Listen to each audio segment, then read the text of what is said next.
क्या कभी ऐसा हो सकता है कि जो कंपनी भारत की नंबर 1 टेलीकॉम कंपनी थी वे आज सर्वाइवल के लिए भी स्ट्रगल कर रही है? मैं बात कर रहा हूं वोडाफोन और आइडिया की। टू जाइंट्स कंपनीज जब ये साथ आए थे तो ऐसा लगा कि सब कुछ बदल जाएगा जब वीआई साथ आएगा, लेकिन हुआ इसके अपोजिट। आज वीआई ने एक बार फिर से कहा है अगर गवर्नमेंट टाइमली एजीआई ड्यूज पर राहत नहीं दी तो वे 2026 तक बंद हो जाएगी। तो चलिए ये समझते हैं कि वीआई का जन्म कैसे हुआ और वीआई आज इस हालत में कैसे पहुंचा।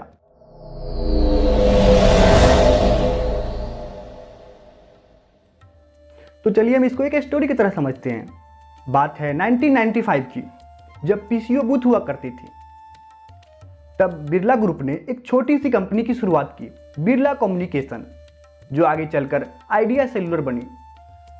दूसरी ओर 2007 में ब्रिटिश टेलीकॉम जाइंट वोडाफोन ने हच को खरीद के इंडिया में एंट्री ली।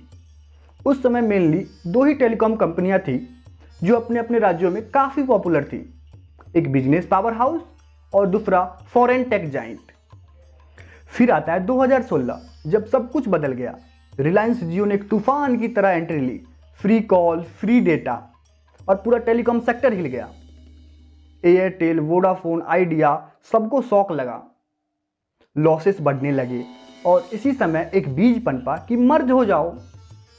और 2017 में वोडाफोन आइडिया ने अनाउंस किया कि हम मर्ज होने वाले हैं, और सभी लीगलिटीज और डॉक्यूमेंटेशन के साथ 2018 में ये मर्जर कंप्लीट हुआ और एक कंपनी का जन्म हुआ, Vodafone idea limited, India's largest telecom company with 408 millions of user. लेकिन कहानी तो अब शुरू हुआ है जब एंट्री होती है एजीआर ड्यूज की। एजीआर एडजस्टेड ग्रॉस रेवेन्यू, ये एक तरह का लाइसेंस चार्ज है जिसमें स्पेक्ट्रम यूज चार्ज भी इंक्लूडेड होता है। तो चलिए हम फिर से अपने कहानी पे आते हैं। 2020 में सुप्रीम कोर्ट ने वीआई से कहा कि आपको गवर्नमेंट को टाइमली एजीआर ड्यूज देना होगा, और वीआई के ऊपर 70,000 करोड़ का बोझ गिरा। कंपनी ने कहा हमारे पास पैसे नहीं हैं, इन्वेस्टर्स निकले, शेयर्स गिरे, और जो कंपनी भारत की नंबर 1 टेलीकॉम कंपनी थी वे आज सर्वाइवल के लिए भी स्ट्रगल करने लगी। 2022 में गवर्नमेंट ने वीआई को राहत दी और कहा आप इंटरेस्ट को इक्विटी में बदल लो। वीआई के पास इसके अलावा कोई ऑप्शन भी नहीं था, और 2024 तक गवर्नमेंट बन गई वीआई की सबसे बड़ी share holder with 49% of stake.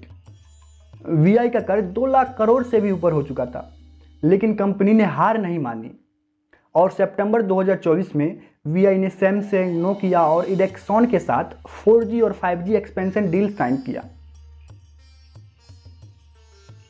और मार्च 2025 में वीआई ने अपना पहला 5G रोल आउट किया मुंबई से, और फिर पटना और चंडीगढ़ में। वीआई ने सरकार से 30,000 करोड़ का इंटरेस्ट माफ करने को कहा, लेकिन सुप्रीम कोर्ट ने इस याचिका को खारिज कर दिया। वीआई ने अनाउंस किया था अगस्त 2025 तक वे 17 प्रायोरिटी टेलीकॉम सर्कल्स में 5G रोल आउट करेगी, लेकिन वीआई ने 17 अप्रैल को डिपार्टमेंट ऑफ टेलीकम्युनिकेशन को एक लेटर लिखा जिसमें चेतावनी दी अगर गवर्नमेंट ने एजीआर ड्यूज में समय रहते सहायता नहीं किया तो वे 2026 तक बंद हो जाएगी।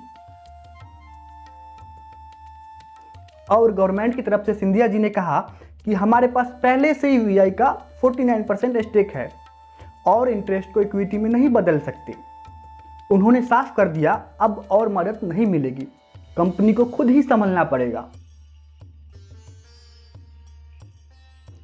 3 जून 2025 को वीआई के सीईओ अक्षय मुंद्रा ने कहा कि गवर्नमेंट से बातचीत चल रही है, अगर गवर्नमेंट चाहे तो एजीआई रिलीफ दे सकती है।